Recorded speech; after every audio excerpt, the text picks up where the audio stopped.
So I appreciate Paul filling in a little preview here. Go ahead, Paul. Well, thank you, Teresa, and appreciate the opportunity just to say a few words. And it kind of reminds me, going back to the farm crisis in the 80s, that always happened to us. We always have to respond very quickly to all kinds of pieces happening all at once. But in my background work a little bit, and my former work with the Land Stewardship Project, had the opportunity to connect with Attorney General Keith Ellison, and it was on the issue of meatpacker concentration. And some of the first earlier work was actually sitting down and meeting with him in his office and going over what were some of the pieces that farmers were facing. And he said, look, I want to come out. I want to meet with farmers. I want to be with farmers. I want to hear from them what those pieces are. Tell me those opportunities. But I also want to, relate my experiences as a former congressperson, pieces I've seen. And Keith went ahead and did some work and studied on the antitrust laws that were happening.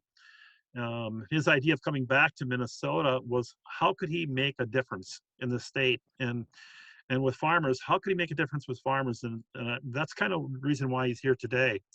One of the first meetings he was at. And Paul? Yes. He is here. He has joined us. So we'll come back to you towards the end. Sure. Welcome, Attorney General Ellison. Hey, how's it going? It's going well. Good. We see you. You're here. It's all good. And just momentarily, I will pull up your slideshow right after I introduce you. Oh, okay, good. So thank you so much for joining us here. Keith Ellison was sworn in as Minnesota's 30th Attorney General on January 7th of 2019. He is the people's lawyer, and it is his job to help Minnesotans afford their lives and live with dignity, safety, and respect. His guiding values are generosity and inclusion. As you know, I think he represented Minnesota's 5th congressional district in the House of Representatives from 2007 to 2019. There, he championed consumer, worker, environmental, and civil and human rights protections for Minnesota. And he also served for 12 years on the House Financial Services Committee, where he helped oversee the financial services industry, the housing industry, and Wall Street, among others. Among his legislative accomplishments are passing provisions to protect credit card holders from abusive practices and protect the rights of renters and tenants. And while in Congress, he founded the Congressional Antitrust Caucus and the Congressional Consumer Justice Caucus. And he also served as co-chair of the Congressional Progressive Caucus, which he helped build to more than 100 members. Attorney General Ellison also served in the House of Representatives for 4 years. And previous to that, he was an attorney specializing in civil rights and defense law, including 5 years as executive director of the Legal Rights Center. And I will just note, he graduated with a law degree from University of Minnesota Law School in 1990 and is the proud father of Isaiah, Jeremiah, Elijah, and Amariah. And he is, I'm sorry, I mispronounced that, Amira. And he is the first African-American and the first Muslim-American to be elected to statewide office in Minnesota. Thank you so much for being here. We're really grateful for your experience in antitrust. Give me a moment and I'll pull up the video here. Alrighty. I don't know, do people see the Protecting Minnesota Farmers from Monopolies and Corporate Power? Is that on your screens? Not quite yet. Not yet. All right, here we go. And from the beginning. Oh, I see it. Whoopsie. I think you might have got it there. You might have. Okay, we're there. And Keith, if you would just tell me to advance when you need me to. And this will go until 1:45. Paul and Carla have a few questions at the end, and I'll take any other questions that come in until our time is up. So thank you so much for being here. Take it away. Well, hey, thank you, Teresa. Thanks for the introduction. And Paul, thank you. I had some run-ins that I had to straighten out, and I do apologize. Anyway, I'm super glad to be with everyone. And I want to tell you that this meeting, today's meeting, and every meeting we've had talking with and to Minnesota farmers is super important to me. I can tell you that in Washington and other parts of our country as well, there's a lot of conversation going on around monopoly and market concentration. Not enough in the agricultural sector. There's attention focusing on Facebook and Google, and that's appropriate, but we need to focus on ag monopoly. So if you could move next slide. So I just want to talk about sort of like the picture, and you all live this every day. You know what's going on. You don't need me to tell you, you live it. But just to sort of take a larger view, not just what's happening to one farm, but what's happening to farming on the larger level. So next slide. So, in October 2019, Sonny Perdue, who was the agricultural secretary, really articulated what has been ag policy for quite a long time, in my view, unfortunately. And that is, in America, the big get bigger and the small go out. Now, this is directly contrary to what the policy should be. Under the Sherman Act and the Clayton Act, both antitrust acts, it should be that the small should get the help and the big should be regulated.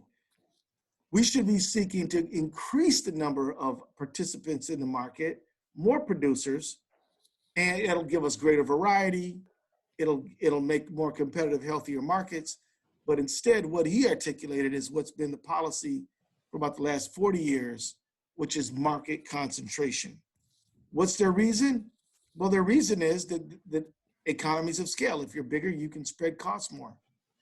But we really have not seen the price of milk or cheese or any products get cheaper for the consumer.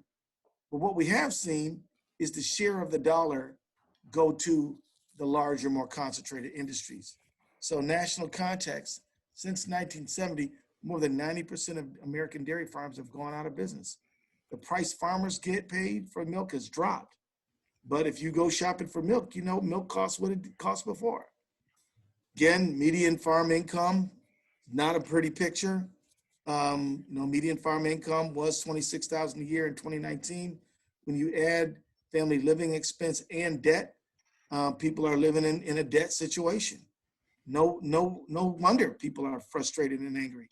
This is not the right way to run the farm industry, and it is causing individual and personal distress to people. Annual farm bankruptcies in Minnesota tripled between 2013 and 2019. Next slide, please. Market consolidation. If small producers are going out of business, what's happening? They're being bought, gobbled up by the large producers. Beef, 85% of the market is controlled by 4 companies. Grain, 90% of global grain controlled by 4 companies. Pork packers, soybean crushers, wet corn processors, 71 to 86% of the market controlled by 4 companies. Chicken, similar story. You wonder why 3 out of 4 poultry farmers live in poverty? It's not because people don't like chicken. People eat chicken all the time. Chicken farmers should be making a lot of money, but the market is controlled by the giant players.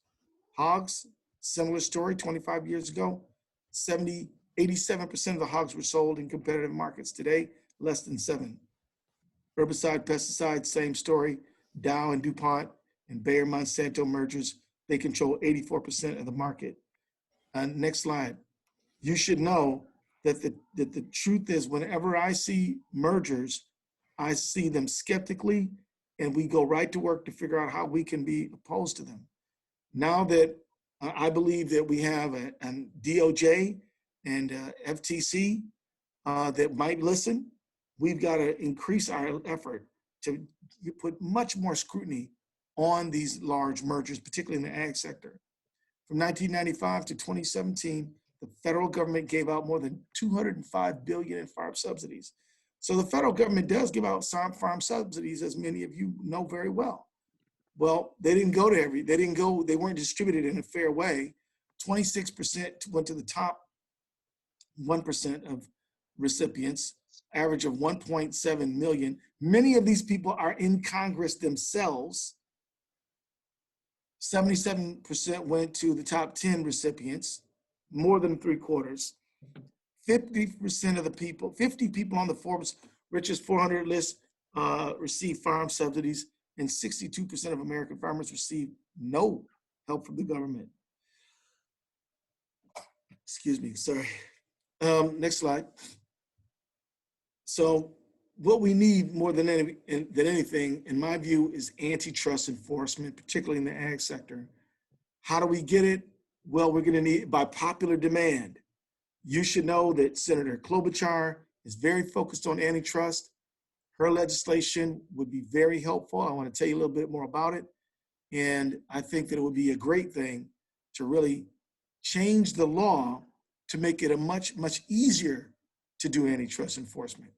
Over the last 40 years, between Supreme Court decisions and legislation and just administrative inertia, it's been very difficult to challenge these mergers and stop market concentration. Next slide. So let's talk a little bit of federal law. Generally, the Packers and Stockyard Act is enforced by the U.S. Ag. As stated by Congress, the purpose of the Packers and the Stockyard Act is to assure fair competition, fair trade practices, to safeguard farmers and ranchers, to protect consumers, and to protect members of livestock, meat, poultry industries from unfair, deceptive, and unjustly discriminatory practices. Next slide. Sherman Act, I already mentioned that one. It prohibits activities that restrict interstate commerce. Broad sweeping in scope. Section 1 of the Act says every contract combination in the form of a trust or otherwise, or conspiracy in restraint of trade or commerce among the several states or with foreign nations is declared illegal.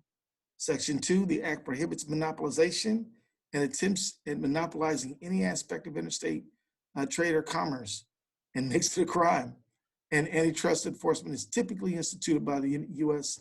by the U.S. DOJ, but state jurisdictions have civil authority, and under 8.31 of Minnesota statutes, the Attorney General has authority to jump into these as well. Next slide. So under Minnesota statutes 3.25D.52, the establishment, maintenance, or use of any attempt to establish or maintain the use of monopoly power over any part of trade or commerce is unlawful. So we have statutes that can help us. Next slide.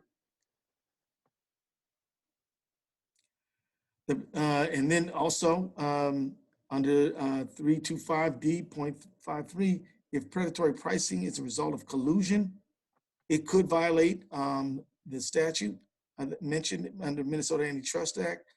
Predatory pricing is also a legal term which says that if they buy you up just to sell below cost, then that's not legal either. Next slide. Thank you. Next slide. So we have gotten much more active in this area, and it's my intent to really build up this area. The Attorney General's office, we are moving forward, asking the state legislature to give us more money to staff up in this area.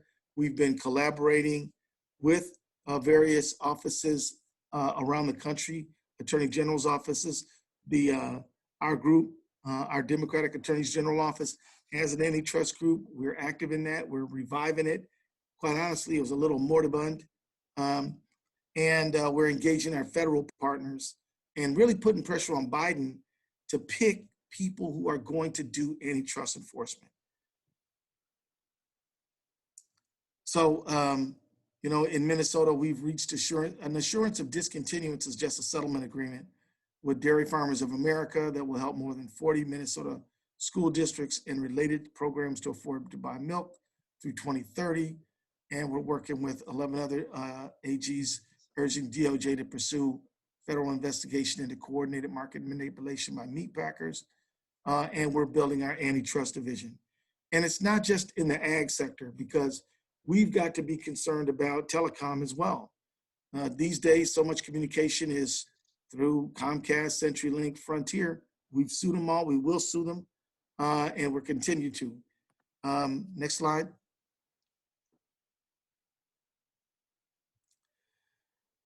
Also, other work that we're doing, Minnesota and 17 other states have reached an agreement with Endo International PLC and Endo Pharmaceuticals over anti-competitive pay for delay in the area of Lidoderm, which is a drug.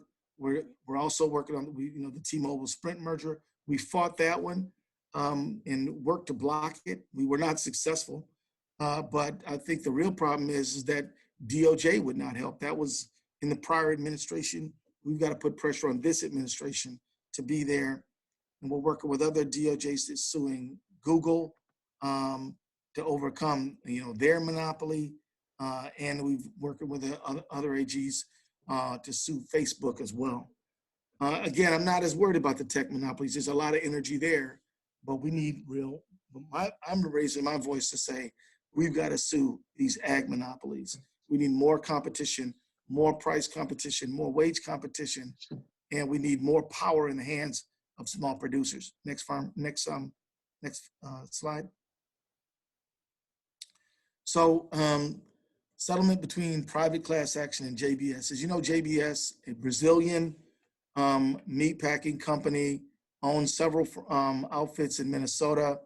JBS, you should know, is the epitome, in my opinion, of a corrupt institution.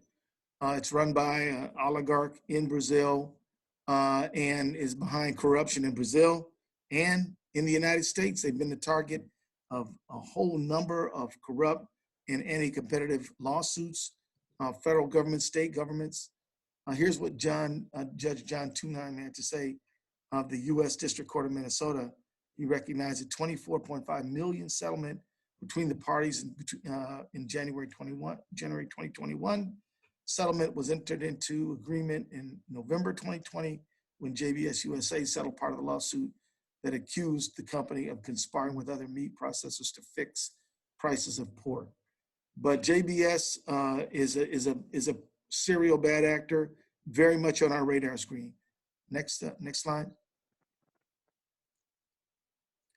So here's what we can do. Here's what we want to do. We can't do anything without your help and a partnership. And I want to talk about that right now. Next slide. No, so if a merger is illegal, we can sue to stop it, and we will. If you hear about it and you're concerned, call us right away. Call me right away so we can get on it. You may well hear about it more before I do. So let's work together on that. Minnesota can go it alone, but we don't have to. Multi-state litigation is common in the attorney general world these days. We're doing it on opioids. We're doing it on generic drugs. We're doing it on telecom. We're doing it in a lot of areas. And so it also, we pool our resources and puts us in a position to go toe-to-toe with the big dogs. But this is a litigation strategy. It can work, it often does work, but we need to be much more focused, and we need to have real partnership between AG offices and community advocates so that you're sharing stories with us. A lot of times the lawsuit's gonna be based on individuals who have been adversely affected.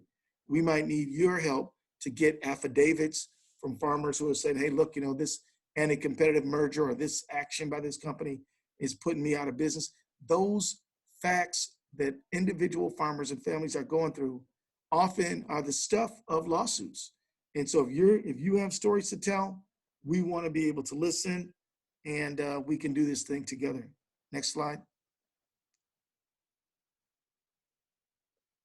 Court orders and negotiations.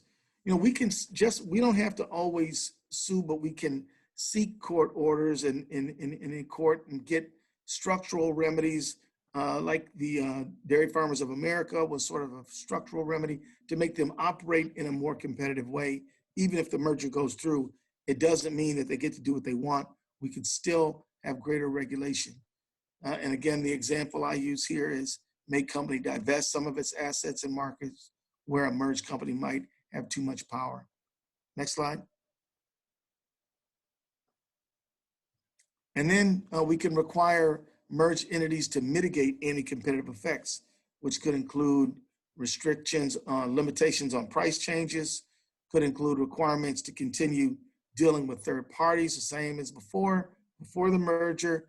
Behavioral remedies have fallen out of favor with the federal authorities, but they are an avenue to protect consumers.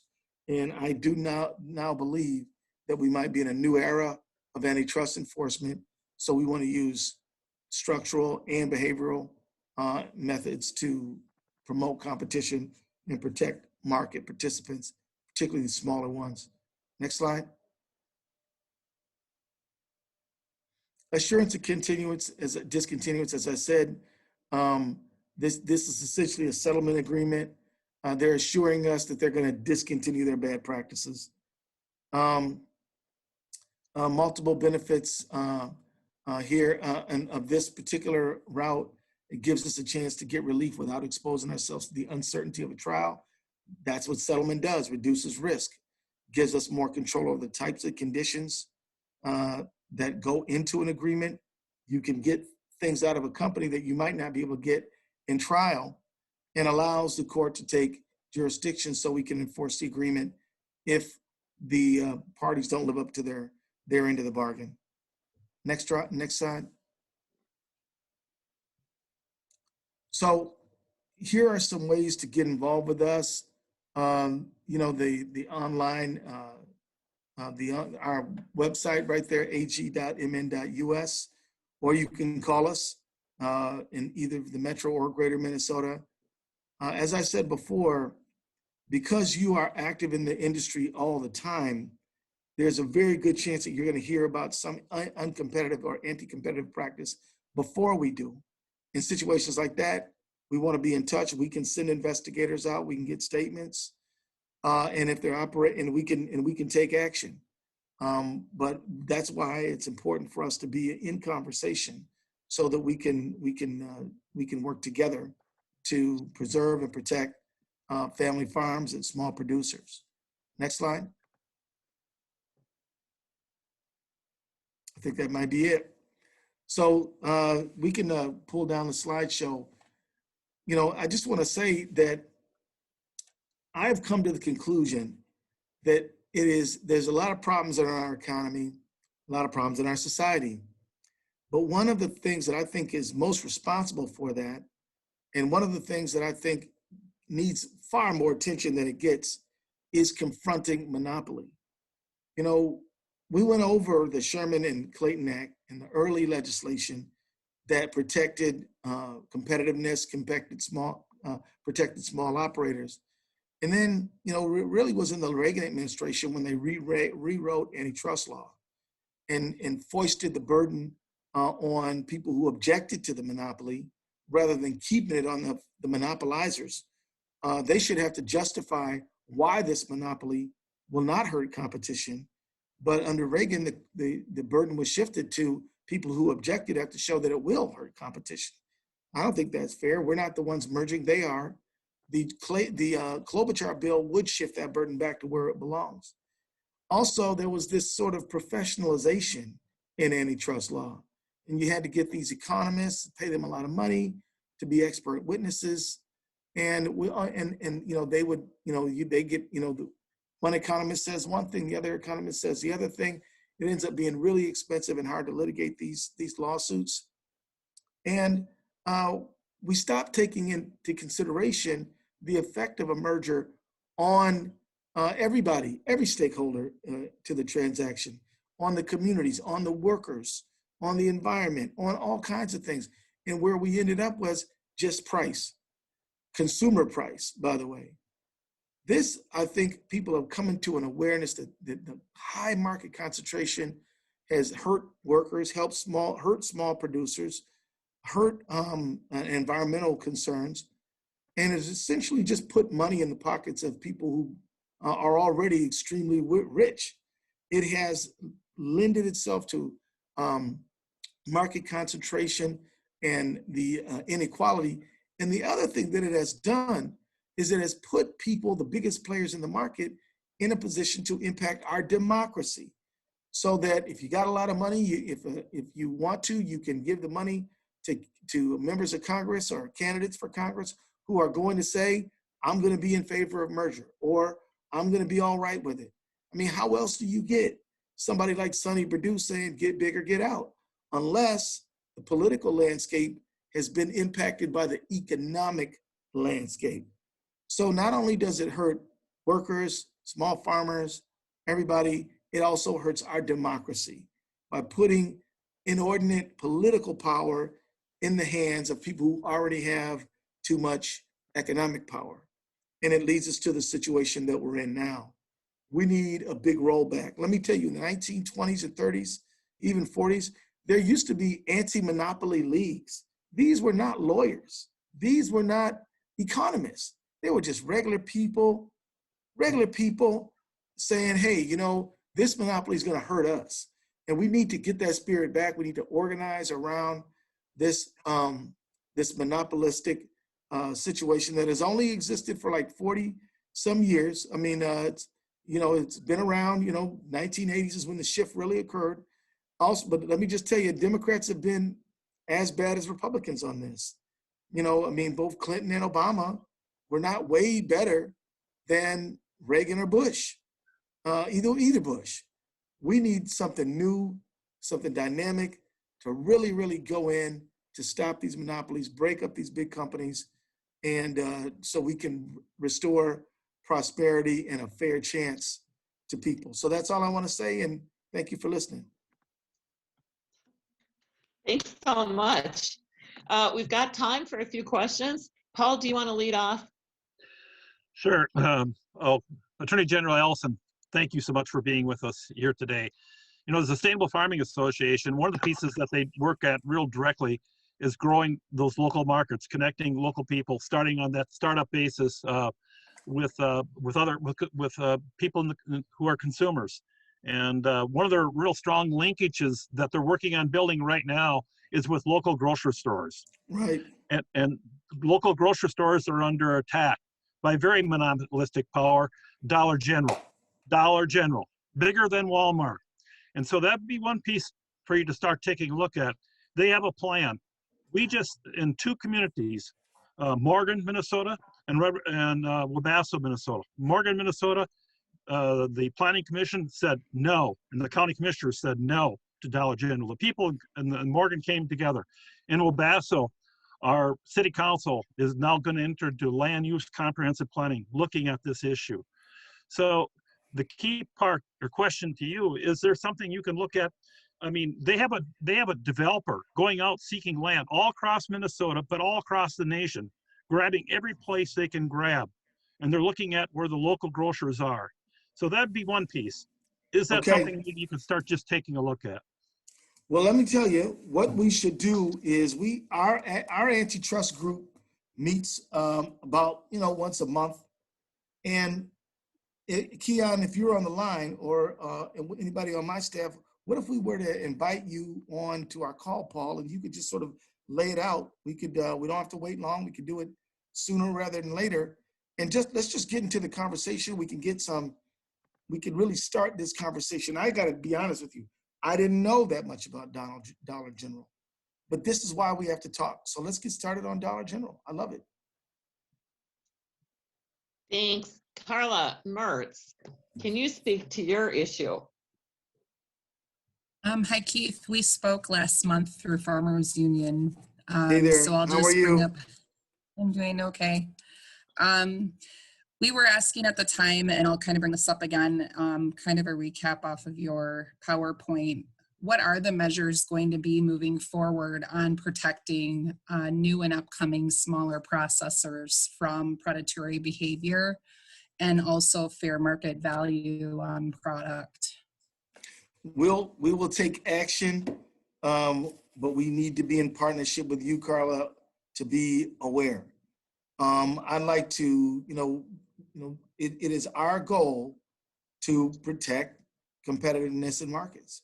And so what are the steps? The steps are once we get a report from you, we get into that conversation, and then we begin to get statements from people who are going to be adversely affected. Then we begin the process of drafting a potential complaint, or even before that, we can do what's called civil investigative demands. We can begin the process of discovery before we file a lawsuit. But we need to start, so that's what we need to do. We have a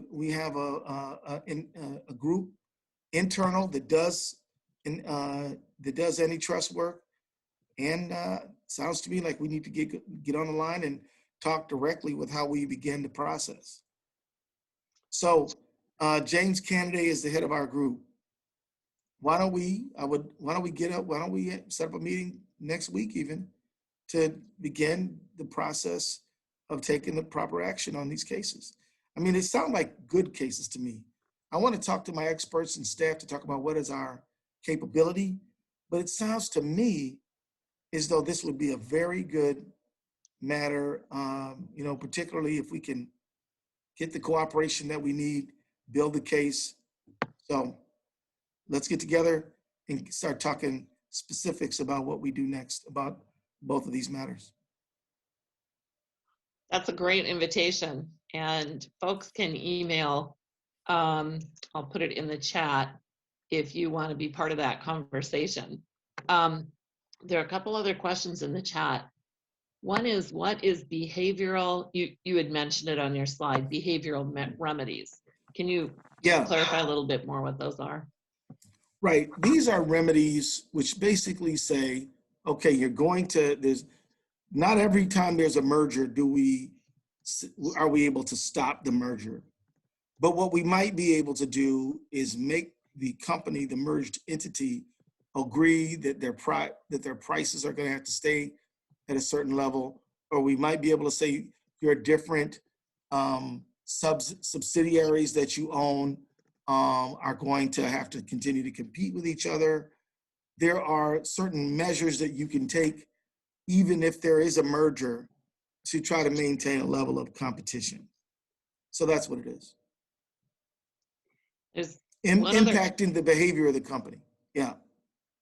There's another question in the question and answer. How does enforcement of antitrust and monopoly from here going forward address past consolidation? Also, I've primarily seen bad actor corporations get little more than a slap on the wrist.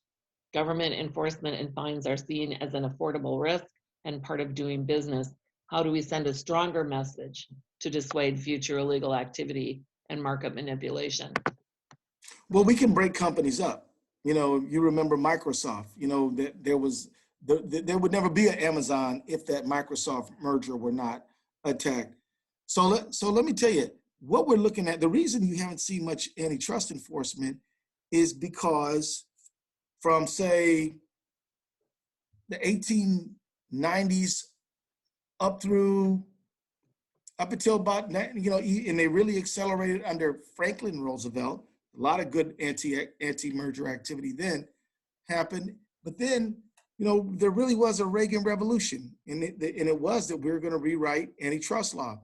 Some of you all will remember Judge Robert Bork. Anybody remember Bork?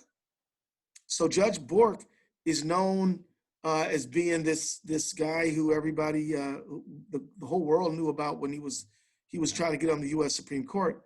But he was made famous because he was the intellectual architect of saying, we're not going to talk about all the stakeholders involved in a merger.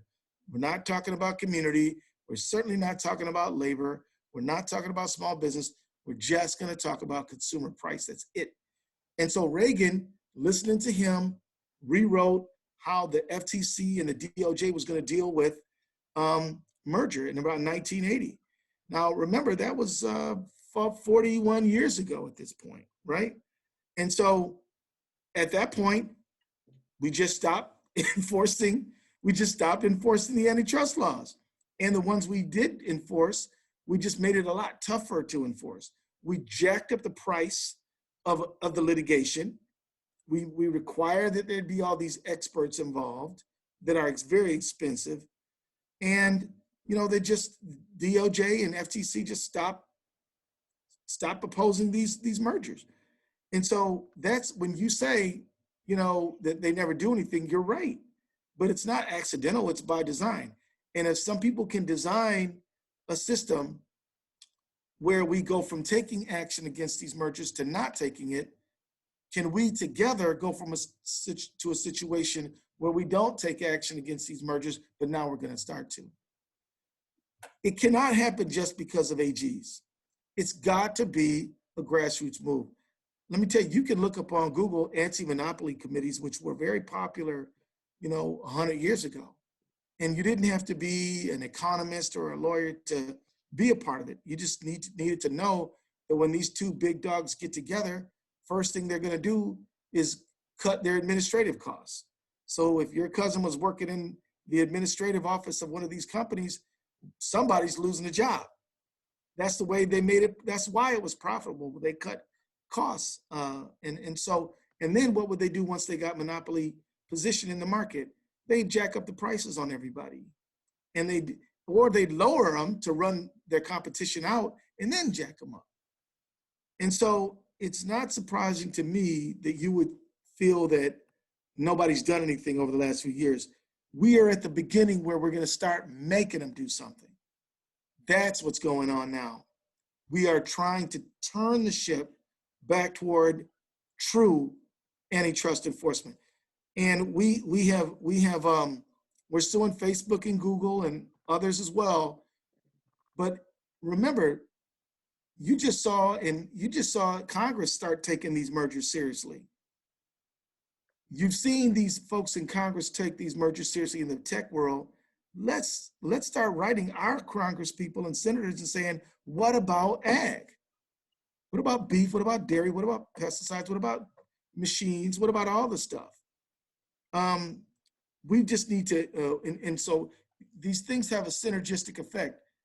Suing to stop the mergers, Congress having hearings, community members coming together, educating folks. The effect is we're going to have competitive markets. But I believe we're in the beginning of this second revolution around antitrust, and we just got to push it and push it hard and not stop. I think on those words, we will call a close to this. And I want to thank you so much, Keith, for making this presentation. Carla Mertz and Paul Sobosinski, thanks as well for helping us out to prepare and with questions. And actually, I just want to extend a huge debt of gratitude to all of the participants for this entire week, and to my colleagues, and in particular, Jerry Ford, whose technical prowess made it all come together well. So thank you so much. So how are we gonna connect to get in the conversation with you guys? We have your good contact info, and I've got names of folks who have said they want to participate in getting together with you. And I think what I'll do is just connect folks with each other, and then Paul can take it from there. Sounds good to me. All right.